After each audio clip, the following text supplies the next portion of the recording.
Hi everybody, JD with Icotech Game Calls. In this tutorial, let's discuss some techniques for calling coyotes. We get a lot of questions, things such as, what sounds do I play? How long do I play them? What sequence do I play them in? What kind of volume do I play them at?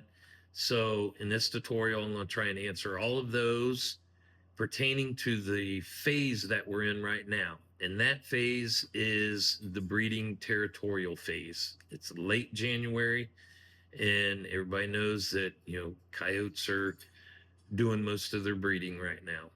So a little bit on that breeding phase, territorial phase.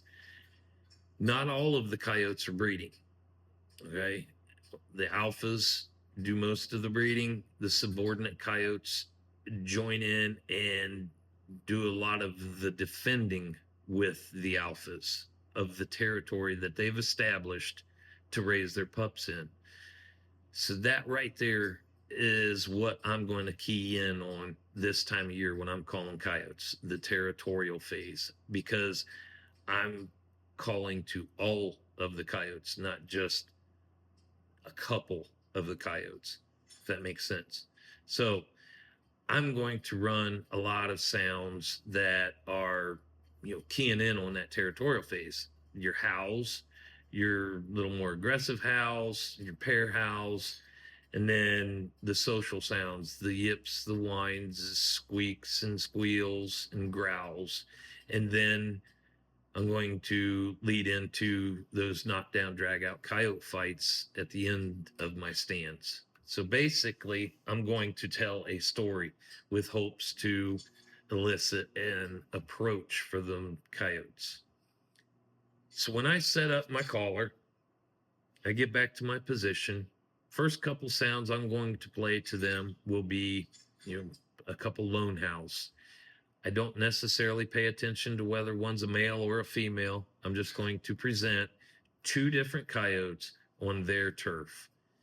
And I hope that that's all it takes to get them mad enough to approach. If it doesn't, then I'm just going to keep telling the story. All right, you got two coyotes on their turf. Now you've got a pair on their turf, because the next sound, after about a minute's time, the next sound I'm going to play will most likely be a pair howl. Those two coyotes together. Now there's two, at the same time howling. I'm going to wait another minute or so. Nothing happens. Then I'm going to lead into some of those social sounds. Sounds such as foreplay in the Icotech library. I may play it for 5 minutes. And then if nothing happens, I'll shut it off and I'll wait a little bit. Then I'm going to go into a little bit more aggressive type howls. And one that comes to mind is like Luna Girl from the library. She's got, a little bit of aggression in that howl, some yodeling going on. So she's excited, got a little bit of an attitude. So I'm going to find those howls that's got a little bit of attitude to them. And I'm going to run a couple of those, not quite, almost middle of my stand. And then I'm going to wait. So after I run a few of these more aggressive types of howls, I'm going to play sounds such as coyote whines. It's not really a knockdown, drag out type of fight, but it's got a lot of whining, got a lot of yipping, squeaks, things of that nature in that sound. I might run it 4 to 5 minutes long. And a lot of my run times, I will say, depend on where I'm calling. If I'm calling a big section, then I'm going to run those sounds a little bit longer versus if I'm calling a smaller section. So, common sense tells you if it's a bigger section, they might be further away coming yet. So I got to give them a little bit more time. That's the philosophy behind that. So I'm going to run sounds such as, coyote whines, 4 or 5 minutes. Nothing happens. Then I'm going to start getting a little bit more aggressive. Some of those more aggressive type sounds, ones that come to mind are like octagon, cage match, and uppercut, especially uppercut. It's a good one. But I'm going to, run those three sounds all somewhat back to back. I might give a 30-second pause in between them. but I'm going to start off with Octagon. It's the least aggressive of the three. It's a little more aggressive than the Coyote whine sound that I mentioned. So I'm building the intensity to the end. But I'm going to start with Octagon, play it 3, 4, 5 minutes long, wait 30 seconds, see if anything's coming. Nothing's happening. Then I'm going to go into cage match. It's got a lot more squalling, more growling. And then after 4 or 5 minutes of cage match, I'll give a 30-second break, wait, watch, listen. Nothing happens. And then I'm going to hit them with uppercut. Uppercut is a flat out knockdown, drag out fight. A lot of growls, barking, squalling.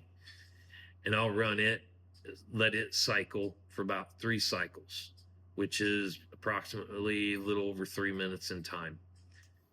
In total, my stand for a Coyotes vocalization type stand is going to be somewhere in the 20 to 25 minute time frame. If I get into, where the Coyotes aren't responding to what I'm doing, then I'm mixing things up. I may run 2 howls and then go into a good fight. I'm constantly searching to see what's happening. But what I gave you there, the lone howls, the pair howl, the social sounds, the least aggressive fights leading into the most aggressive type fights is a good recipe to start at.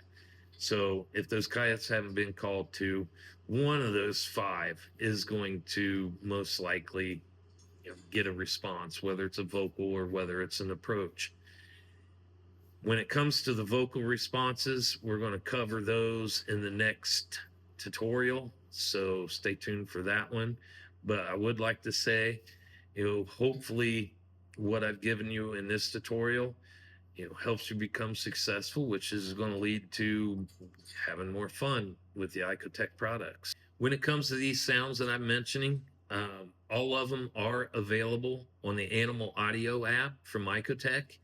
Some of them are free and some of them are for purchase, but all of them will run on any Icotech product made. So keep that in mind. The Animal Audio app from Icotech. Hopefully these tips help you. Hopefully they make you more successful and have a lot of good times and a lot of fun. And hey, thanks for watching.